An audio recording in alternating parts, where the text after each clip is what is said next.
देखिए, शिक्षकों की विजिट पर भी हमें गतिरोध देखने के लिए मिल रहा है। ये वो शिक्षक हैं जिन्हें एक्सपोजर के लिए सिंगापुर भेजा जा रहा है। लगभग 200 के करीब इनकी संख्या है। एक्सपोजर ये लेकर आएंगे कि कैसे बच्चों को गुणवत्तापूर्वक पढ़ाई प्रदान करनी है। और साथ ही साथ अब इंग्लिश मीडियम भी, क्योंकि सरकारी स्कूल बनाए जा रहे हैं, तो ये तो जरूरी है कि इंग्लिश स्किल्स अच्छे हों इन शिक्षकों के भी, और कम्युनिकेशन स्किल्स पर इन्हें अपने ध्यान देना होगा। तो तमाम बातें सीखने के लिए इन्हें सिंगापुर भेजा जा रहा है। लेकिन इस बीच कंप्यूटर शिक्षकों की ओर से गतिरोध बढ़ रहा है। उनका कहना है कि 200 शिक्षकों में सबसे ज्यादा संख्या जेबीटीज की है, लेकिन फिर यहाँ कंप्यूटर शिक्षकों को मौका नहीं दिया गया है। ना तो कोई स्थायी पॉलिसी इनके लिए बनाई जा रही है, ना वेतन में इनके बढ़ोतरी होती है। और जब ऐसे एक्सपोजर विजिट्स की बात आती है तो उसके लिए भी कंप्यूटर शिक्षकों को नहीं भेजा जाता, जबकि इनके पास डिग्री है और ये शैक्षणिक योग्यता भी पूरी करते हैं। उसके बावजूद भी अन्याय इनके साथ हो रहा है। अब ऐसे में भी इन्हें इग्नोर किया जा रहा है। हालांकि महत्वपूर्ण विषय ये पढ़ा रहे हैं। आधुनिक दौर चल रहा है, इसमें कंप्यूटर विषय सबसे अहम माना जा रहा है, और कंप्यूटर की जानकारी होना आज के समय में सबके लिए बहुत जरूरी है।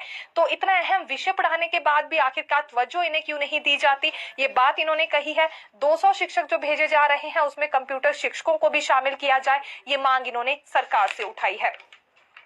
जीओए लाइब्रेरियन पर आना चाहेंगे, क्योंकि अधिसूचना इनके लिए अभी तक जारी नहीं हो पाई। पहले ये विरोध कर रहे थे उन भर्ती नियमों का जो कि सरकार की ओर से तैयार किए गए हैं।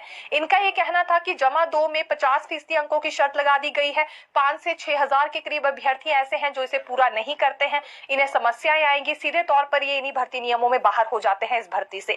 दूसरी बड़ी बात इन्होंने ये कही कि डिप्लोमा होल्डर्स ये हैं, अब इसमें डिग्री की शर्त लगा दी गई है।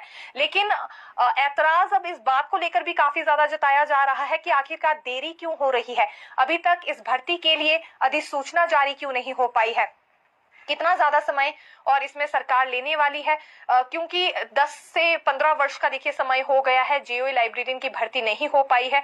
अब भर्ती नियम अगर तैयार कर ही लिए हैं तो कम से कम इस भर्ती के लिए अधिसूचना तो जारी की जाए, ये मांग इन्होंने रखी है। हालांकि कब तक पूरी होती है देखना होगा, और वैसे भी इसमें काफी ज्यादा समय लग गया है। जो ये आरएनपी रूल्स थे पूर्व जयराम सरकार में तैयार होने शुरू हो गए थे, उस वक्त फिर आरएनपी रूल्स नहीं बन पाए। फिर यहाँ वर्तमान सरकार में आरएनपी रूल्स जरूर बना दिए गए हैं, लेकिन इससे अभ्यर्थी सहमत नहीं है। और दूसरी ओर शिक्षा मंत्री रोहित ठाकुर की ओर से ये कहा जाता है कि कोई भी संशोधन आरएनपी रूल्स में नहीं किया जाएगा। जो रूल्स बनाए गए हैं बहुत ही सोच समझकर बनाए गए हैं, और यदि जमा 2 में 50% अंक भी इन अभ्यर्थियों के नहीं है तो ऐसे में ये वहां पर जॉब करने लायक फिर नहीं माने जा सकते हैं। सीधे तौर पर इस तरह के शब्दों का इस्तेमाल शिक्षा मंत्री रोहित ठाकुर की ओर से किया गया है, क्योंकि जाहिर सी बात है, देखिए जब स्कूलों में इन्हें तैनात किया जाएगा तो जरूरी है कि जमा 2 में आखिरकार कितने अंक इन्होंने प्राप्त किए थे इस पर भी गौर किया जाए, बाकी की शैक्षणिक योग्यता पर भी गौर हो।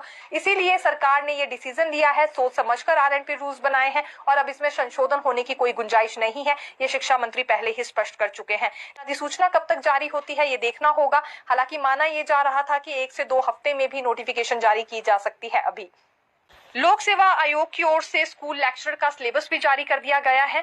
ये कुल क्योंकि 585 पदों को भरा जाएगा, लोक सेवा आयोग की ओर से जो परीक्षा ली जाएगी ये 585 पदों के लिए होगी। हालांकि अगर इसमें विभिन्न कोटों की हम बात करें तो पूर्व सैनिकों के 74 पद भरे जाएंगे, स्पोर्ट्स कोटे के 14 और स्पेशली एबल्ड के 27 पद भरे जाने हैं। कुल यूं तो ये 700 के करीब पद है, लेकिन अगर हम इसमें कोटे वाले पदों को हटा दे तो 585 पद भरे जाएंगे। लोक सेवा आयोग की ओर से इसमें परीक्षा ली जाएगी। सिलेबस जारी हो चुका है जिसमें कि पीजीटी हिंदी और इकोनॉमिक्स भी शामिल है, और सिलेबस आप वेबसाइट पर जाकर बिल्कुल चेक कर सकते हैं। एचआरटीसी कंडक्टर रिजल्ट भी जल्दी घोषित हो जाएगा, क्योंकि कर्मचारी चयन आयोग की ओर से ये हालांकि विज्ञापित किया गया था, लेकिन फिर बीच में कर्मचारी चयन आयोग भंग कर दिया गया और जिम्मा लोक सेवा आयोग को दे दिया गया था। लिखित परीक्षा का रिजल्ट लगभग इसमें फाइनल स्टेज में माना जा रहा है। जैसे ही रिजल्ट घोषित होगा तो एचआरटीसी को 360 के करीब नए कंडक्टर मिल पाएंगे। और पेंशन पर भी देखिए बड़ा फैसला हुआ है। ये सरकारी कर्मचारियों की पेंशन से जुड़ा मामला हम लेकर आए हैं सुप्रीम कोर्ट ने, क्योंकि इस पर बड़ा डिसीजन सुनाया है। डायरेक्टर हेल्थ सर्विसेज के जनरल ड्यूटी ऑफिसर कैडर के एक केस में सुप्रीम कोर्ट में भी राज्य सरकार हार गई है। डॉक्टर उमेश शर्मा बनाम स्टेट ऑफ हिमाचल प्रदेश के मामले में सुप्रीम कोर्ट ने सिर्फ 2 पेज की जजमेंट में ये कह दिया है कि कॉन्ट्रैक्ट की सर्विस को भी पेंशन के लिए काउंट किया जाएगा। ऐसा ही पहले कुछ हाई कोर्ट में भी हुआ था, और हालांकि वो फैसले अभी तक लागू नहीं हो पाए हैं। लेकिन अब ये देखा जा सकता है कि हाई कोर्ट के बाद जब एक स्पेशल पिटीशन राज्य सरकार ने सुप्रीम कोर्ट में दायर की तो वो भी एक तरह से डिसमिस हो गई है, और बिल्कुल